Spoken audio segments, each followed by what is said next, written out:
Design the future with Altium 365, the ultimate collaboration platform for securely connect everyone in electronics development. Altium 365 এর সাথে real time data sharing ও প্রজেক্টগুলো team ও software ইঞ্জিনিয়ারদের সাথে share করে সহযোগিতা গ্রহণ করতে পারবেন। তাছাড়াও real time supply chain access ব্যবহার করে তথ্যপূর্ণ সিদ্ধান্ত গ্রহণ করতে পারবেন। Altium 365 এর কম্পোনেন্টস এর দাম ও আপডেট তথ্যগুলো নিতে পারবেন, অর্থাৎ এর সাহায্যে আপনার ডেটা শিট বা অন্যান্য গুরুত্বপূর্ণ তথ্য তাদের কাছ থেকে সংরক্ষণ করতে পারবেন। আপনার সময়কে বাঁচিয়ে দিবে streamline workflow, real time collaboration tools এবং অটোমেটিক প্রসেসের সাহায্যে অ্যাকুরেটলি কম্পোনেন্ট প্লেসমেন্ট করতে পারবেন অ্যাসেম্বলি অ্যাসিস্ট্যান্টের সাহায্যে। এছাড়াও এতে রয়েছে সিলিকন এক্সপার্ট ইন্টিগ্রেশন প্রসেস পদ্ধতি।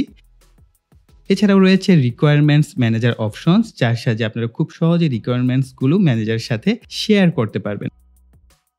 Altium 365 secure, seamless, streamlined, enhanced collaborations, one digital platform, all in one Altium 365। আমরা এই ভিডিওতে এমন একটি ডিভাইস তৈরি করব যার সাহায্যে অসংখ্য অগণিত প্রজেক্ট তৈরি করা সম্ভব। তবে এই ভিডিওতে আমি আপনাদের সাথে শেয়ার করব পিক মাইক্রোকন্ট্রোলার ব্যবহার করে কিভাবে হাতে স্মার্টফোনের সাহায্যে ঘরের ফ্যান লাইট বা অন্যান্য ডিভাইসগুলোকে আপনি অন অফ করতে পারবেন। আমার ভিডিওগুলোর মূল উদ্দেশ্য থাকে আপনাদেরকে শেখানো। আমার হাতে যে পিসিবি বোর্ডটি দেখতে পাচ্ছেন, এটি তৈরিতে আমার বেশ পরিশ্রম করতে হয়েছে। আমি এই ডিজাইনে অসংখ্য সেগমেন্ট ব্যবহার করার চেষ্টা করেছি। চিন্তার কোনো কারণ নাই, আপনারা চাইলে সার্কিট ডায়াগ্রাম ফলো করে নিজেরাও এই ধরনের পিসিবি বোর্ড তৈরি করে নিতে পারবেন। পিসিবি বোর্ডে ব্যবহার করা কম্পোনেন্টস এর লিস্ট এবং এর যে বুম ফাইল রয়েছে সেটা আমি ভিডিও ডিসক্রিপশন বক্সে দিয়ে দিব। আপনারা চাইলে সার্কিট ডায়াগ্রাম থেকেও এই ধরনের যে কম্পোনেন্টগুলো লিস্ট সেটা বের করে নিতে পারবেন।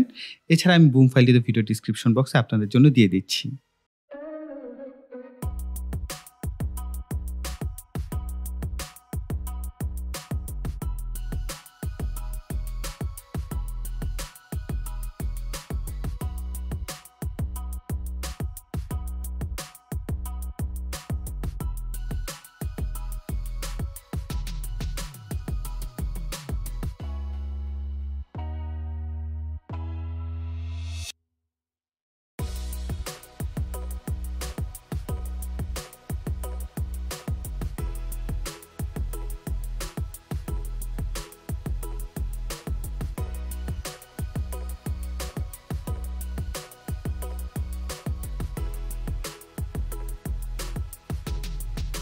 আমরা যে কোডটা লিখেছি সেটা হচ্ছে CCSC কম্পাইলারে লিখেছি, সো আপনারা দেখতেই পাচ্ছেন, এবং কোডটা কিন্তু একেবারেই সিম্পল একটা কোড ব্যবহার করা হয়েছে। সো এই কোডটা আপগ্রেডেশনের অনেক কিছু আছে, আপনার হার্ডওয়্যার সেম থাকবে, জাস্ট এই কোডটাই আপগ্রেড করলে হলো। সাপোজ আপনি এখানে ইপ্রুম ইউজ করতে পারেন, আরো বেশ কিছু আপনি অনেক কিছু চাইলে এটার মধ্যে অ্যাড করা পসিবল। এই কোডটা দেখেন খুব সহজে লিখে নিতে পারবেন। আর নাকি হয়তো বা বলতে পারেন যে ভাইয়া এটা এই কম্পাইলারে কিভাবে কোড কম্পাইল, বার্ন এই ইত্যাদি কাজগুলো করতে হয়, সো আমরা তো সেগুলো জানি না কিভাবে করব। কষ্ট করে আপনারা আমার চ্যানেলে আসবেন, এই চ্যানেলে আসার পর এখান থেকে প্লে লিস্ট অপশন পাবেন। এইখানে এসে একটু কষ্ট করে খুঁজবেন রোবোটিক্স এন্ড মাইক্রো কন্ট্রোলার। এখানে অসংখ্য মাইক্রো কন্ট্রোলারের ক্লাস আপলোড করাই আছে, আপনারা সেগুলো দেখলে আপনাদের কনসেপ্ট গুলো ক্লিয়ার হয়ে যাবে। আমরা যদি নিচের দিকে যাই, অসংখ্য ভিডিও কিন্তু আপলোড করা আছে।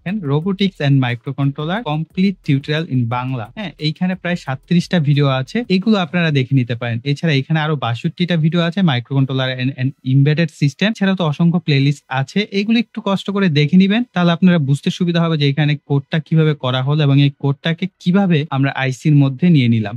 আর এই হচ্ছে আমাদের স্কেমেটিক ডায়াগ্রাম, বেশ বড় সড়ো একটা স্কেমেটিক ডায়াগ্রাম। সো এটা ভিডিও ডিসক্রিপশন বক্সে আমি দিয়ে দিচ্ছি, সো আপনারা সহজেই এটা ডাউনলোড করে দেন আপনারা পিসিবি ডিজাইন নিজেরা করবেন। ঠিক আছে, অনেকে ভাই গার্বার ফাইল চাইতে পারেন, কিন্তু আমি গার্বার ফাইলটা দিব না, যেহেতু আমি অনেক কষ্ট করে তৈরি করেছি। আমি চাই আপনারাও কষ্ট করে নিজেদের মতো করে ইউনিক ডিজাইন তৈরি করেন, এবং যদি পসিবল হয় আমাদের গ্রুপেও কিন্তু আপনারা শেয়ার করতে পারেন। আর গ্রুপের লিংক ভিডিও ডিসক্রিপশন বক্সে দেয়া থাকে। আমি আপনাদেরকে আরো কয়েকটা বিষয় কোড থেকে বুঝিয়ে দিচ্ছি। এইখানে দেখেন, আমরা প্রথমে তো আইসি ডিফাইন করেছি, আইসির নাম ইউজার্স এইচএস ইউজ করা হয়েছে, ক্লক ব্যবহার করা হয়েছে 20 মেগাহার্টজ, আর বাউট রেট হচ্ছে 9600, আর ট্রান্সমিট এক্সমিট দিয়ে বোঝানো হয় ট্রান্সমিট পিন, আর আরসিভি দিয়ে বোঝানো হয় রিসিভ পিন। ঠিক আছে, এটাকে আপনার টিএক্স পিনও বলতে পারেন। টিএক্স হচ্ছে এখানে এক্সমিট, আর রিসিভ হচ্ছে আরএক্স পিন। ঠিক আছে, সো টিএক্স পিন কি C6 এ কানেকশন হবে, আরএক্স পিন যেটা ব্লুটুথে সেটা সেটা কানেকশন হবে C7 এর সাথে। ওকে, এখানে রিলে পিন গুলো মাইক্রোকন্ট্রোলার আইসি B0, রিলে 1, B1, রিলে 2,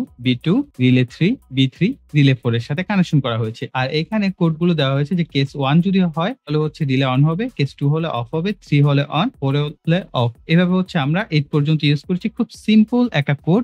এটাকে যদি আপনারা চান আরো আপগ্রেড করা প্রয়োজন বা আমার আপগ্রেড করে দিতে হবে, তাহলে একটু কষ্ট করে কমেন্টে সবাই লিখবেন, তাহলে আমরা পরবর্তী একটা সেপারেট ভিডিও করব, সেখানে আমরা এই কোডটাকেও ট্রেন করে দেওয়ার চেষ্টা করব। অবশ্যই ওই পরিমাণ চাহিদা না থাকলে তো আর সেপারেট একটা ভিডিও করা হবে না। যদি আপনারা সকলে চাহিদা দেখান তাহলে একটা সেপারেট ভিডিও হবে, এবং কি কি উল্লেখ করতে হবে সেগুলো আপনারা অবশ্যই কমেন্ট সেকশনে লিখবেন। তো এখন আমরা সরাসরি আমাদের প্র্যাকটিক্যাল সেকশনে চলে যাই। এর কানেকশনটা আমি করেছি, অর্থাৎ এখন কিন্তু আমরা টেস্ট করব, টেস্ট করার পর প্র্যাকটিক্যালি কানেকশন করব।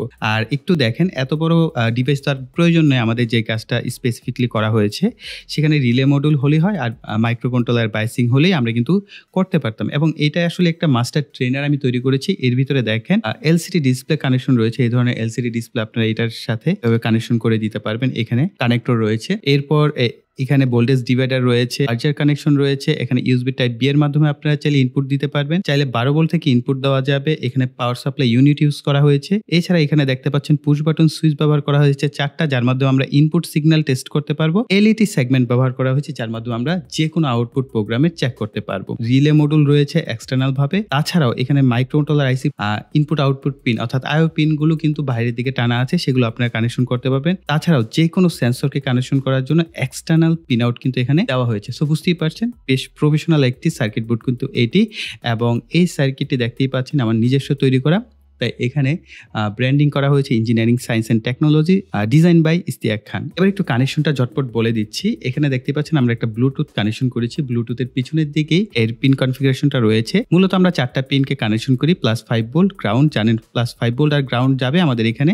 +5 ভোল্ট এবং গ্রাউন্ডের জন্য আমরা 2টা প্রান্ত টেনে রেখেছি, সেখানে আমরা কানেকশন করে দিয়েছি। তারপরে হচ্ছে আরএক্স এবং টিএক্স, আমরা আরএক্স কে কানেকশন করেছি। যদি আমরা এখানে কালার দেখি তারের, ইয়েলো কালারটা হচ্ছে টিএক্স, সো ইয়েলো কালারটা হচ্ছে C7 পিনে কানেকশন করেছি, আর আরএক্স কে হচ্ছে C6 পিনে কানেকশন করেছি, যেটা আমাদের সার্কিট ডায়াগ্রাম এবং কোডের সাথে অবশ্যই মিল থাকতে হবে। হ্যাঁ, এরপর হচ্ছে আমাদের কন্ট্রোলার আউটপুট নেওয়া হয়েছে B0 থেকে B3 পর্যন্ত 4টা পিনের। এখান থেকে আমি প্রথমে হচ্ছে এলইডি সেগমেন্টের সাথে কানেকশন করেছি। সো আমরা প্রথমে চেক করে দেখবো যে এলইডি সেগমেন্টটা কাজ করে কিনা। তাহলে আমরা চাইলে 12 ভোল্টের ডিসি লোডও রিলের আউটপুটে কানেকশন করতে পারবো, চাইলে এসি লোডও কানেকশন করতে পারবো। অবশ্যই আমি সেটা দেখাবো। সো তার আগে আমরা একটু আমাদের প্রোগ্রামটা চেক করে দেখি। ছোট্ট একটা পাওয়ার ব্যাংক থেকে এটাকে পাওয়ার দিব। সো এটাই হচ্ছে এটা সুবিধা যে আপনারা চাইলে 5 ভোল্টের সাহায্যে এটাকে পাওয়ার দিতে পারবেন। সো পাওয়ার দেওয়ার সাথে সাথেই দেখতে পাচ্ছেন আমাদের কিন্তু বাতিগুলো জ্বলে আছে। পাওয়ারের যে বাতিগুলো সেগুলো প্রপারলি কাজ করছে।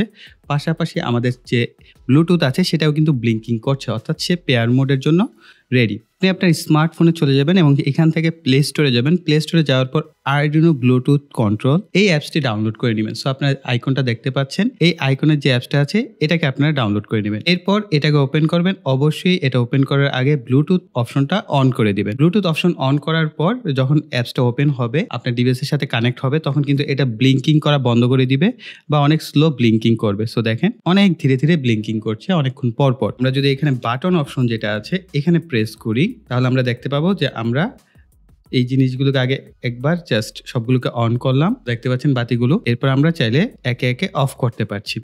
একটা বিষয়, আপনারা যখন এটা দিয়ে অন অফ করবেন তখন অন অফ হবে না, তখন আপনাদের একটা কাজ করতে হবে। সেটা হচ্ছে এই জায়গাটা প্রেস করে রাখবেন। প্রেস করার পর দেখতে পাচ্ছেন অন কমান্ড হচ্ছে 1, অফ কমান্ড হচ্ছে 2, এভাবে সিলেক্ট করবেন। তারপরে আমরা এখানে সেভ করে দিব। দেন 2 নাম্বার বাটন যেটা আছে এটাকে প্রেস করব। এখানে দেখতে পাচ্ছেন অন কমান্ড 3, অফ কমান্ড 4, এভাবে সেট করবেন। 3 নাম্বারটার আমরা কমান্ড দেখব, on command 5, off command 6, then save. আবার এটাকে প্রেস করে ধরে রাখবেন, on command 7, off command 8। Okay, এইভাবে হচ্ছে 4টা বাটন। আপনি যদি চান আরো 2টা অ্যাড করবেন, 6টা, তাহলে 6টা আপনারা অ্যাড করতে পারবেন। সাথে কানেকশন করেছিলাম আমরা এই পিনগুলোকে খুলে আমরা রিলে পিনের সাথে কানেকশন করে দিব।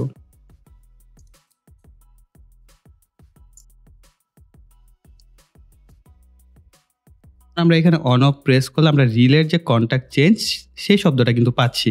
ওকে, সো এখন আমরা এসি লোডগুলোকে কানেকশন করে ফেলবো। এই ডিভাইসের যে প্রত্যেকটা কমন টার্মিনাল আছে সেগুলোকে শর্ট করে নিব। প্রান্তকে শর্ট করে নিয়েছি। এখন আমাদের এই যে অ্যানো যে টার্মিনালগুলো আছে এগুলোর সাথে আমরা প্রত্যেকটা লোডের একটা করে প্রান্তকে এখানে কানেকশন করে দিব।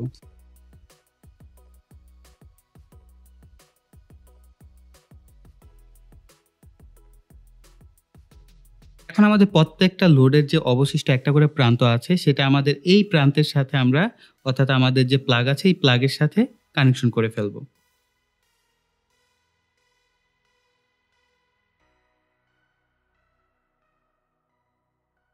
আমাদের তারটা একেবারে ছোট হয়ে গিয়েছিল। এজন্য আমরা একটা বড় তার এখানে একটু লাগিয়ে নিয়েছি যাতে আমরা পাওয়ার সাপ্লাইটা দিতে সুবিধা হয়। আর এখানে আমি আমার মোবাইলের চার্জার থেকে হচ্ছে মাইক্রোকন্ট্রোলার পাওয়ার দিচ্ছি। এখানে কিন্তু এসি সাপ্লাই আছে। সো সবাই কেয়ারফুলি কাজ করবেন যারা এই ডিভাইসটা তৈরি করবেন। আমরা আমার ডিভাইসের সাথে অ্যাপসটাকে কানেকশন করে নিব। সো দেখেন আমাদের ১ম বাতিটা অন হয়েছে। এরপর পরের বাতি, এরপর পরেরটা, এরপর আমাদের ডিম লাইট যেটা কানেকশন দেখেন আমরা জাস্ট এখানে হোল্ডারের কানেকশনটা একটু লুজ ছিল সেটাকে আমরা পুনরায় করে নিয়েছি। সো আমরা যদি সবাইকে অফ করি, ১ম লোড হচ্ছে এইটা, তারপর দ্বিতীয় লোড হচ্ছে এইটা, ৩ নাম্বার লোড হচ্ছে এইটা, ৪ নাম্বার হচ্ছে এইটা। সো এই ক্ষেত্রে আমরা ফ্যান, লাইট যেকোনো কিছুই কিন্তু এই ক্ষেত্রে আউটপুট নিতে পারবো। যেহেতু আমরা লাইট কানেকশন করতে পেরেছি তার মানে আমরা ফ্যানও এখানে কানেকশন করতে পারবো। আবার যদি আমরা এদের অফ করতে চাই আমরা জাস্ট এদেরকে একে, একে র‍্যান্ডমলি অফ করতে পারবো এবং এটার মোটামুটি দূরত্ব আপনি মোটামুটি ২ রুমের দূরত্ব থেকেও কিন্তু এটাকে লোডগুলোকে অন অফ করতে পারবেন। এটার রেঞ্জ মোটামুটি ভালো। একটা ব্লুটুথের রেঞ্জ যতটুকু হওয়া দরকার এটার রেঞ্জ কিন্তু ঠিক ততটুকুই আপনারা পাবেন। আর যারা কিনা এই চ্যানেলটি এখনো সাবস্ক্রাইব করেনি তারা ভাই অনেক কিছু মিস করছেন। তারা অবশ্যই এই চ্যানেলটিকে সাবস্ক্রাইব করে পাশে বেল বাটনটি অ্যাক্টিভ করে রাখবেন পরবর্তী ভিডিওর নোটিফিকেশন পাওয়ার জন্য। সো এই বলে এখানে বিদায় নিব। সকলে ভালো থাকবেন, সুস্থ থাকবেন।